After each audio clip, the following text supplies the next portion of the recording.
So our 12-year-old daughter bow hunted for the first time this year. And I was really hyper-focused on her.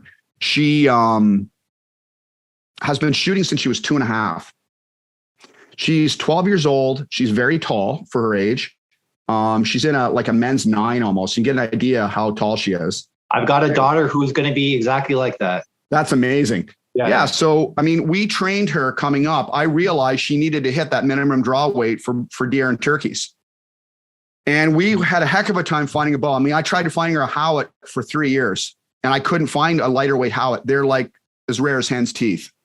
And we ended up getting her a nice bow, nice tapered Bodnik bow, bamboo core limbs, very forgiving bow. I mean, I can draw that thing back to 31 inches almost past my draw length, and there's no stack to it at all.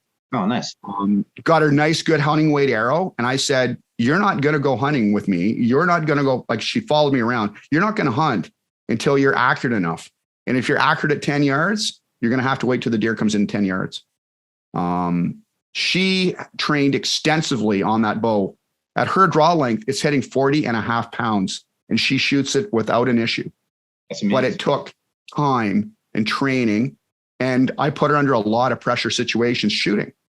Not bad shots either, like you see on some 3D shoots where there's like a tree and the deer in the middle, and you'd be like, okay, it's a 3D range. I'm going to take a shot at it. But you'd never do that in real life. Is it challenging? Yes. If you make the shot, though, what does that teach your brain? Well, I made the shot in the 3D range, but like I said before, and so you've heard some of my podcasts, foam doesn't move.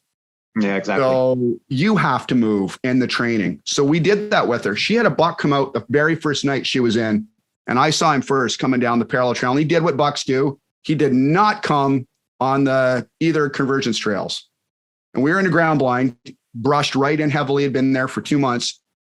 And he came trotting in like a horse. And as he got closer, I realized, okay, this is actually one of the biggest deer I've ever seen hunting my entire life. And I looked over at her and she's like, and I'm like, get ready. And so from my angle, I saw a clear shot, right? I saw like, oh my God, she's going to be the first 12-year-old kid in Ontario with a stick bow to take this. This is like a Pope and Young record for Ontario. I'm like, and I'm not a trophy guy.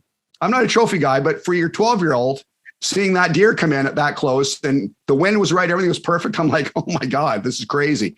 But he came in and he mucked around a little bit and he stopped, and he was at about 12 maybe yards from her at one point.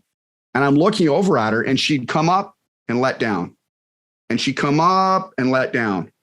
And then she'd breathe and breathe. And then she'd come up and let down. And she looked over at me like this. I looked over, I'm like, I'm psychically projecting shoot. Yeah. Like, because all I see is, a little bit of a quartering shot right into the boiler room.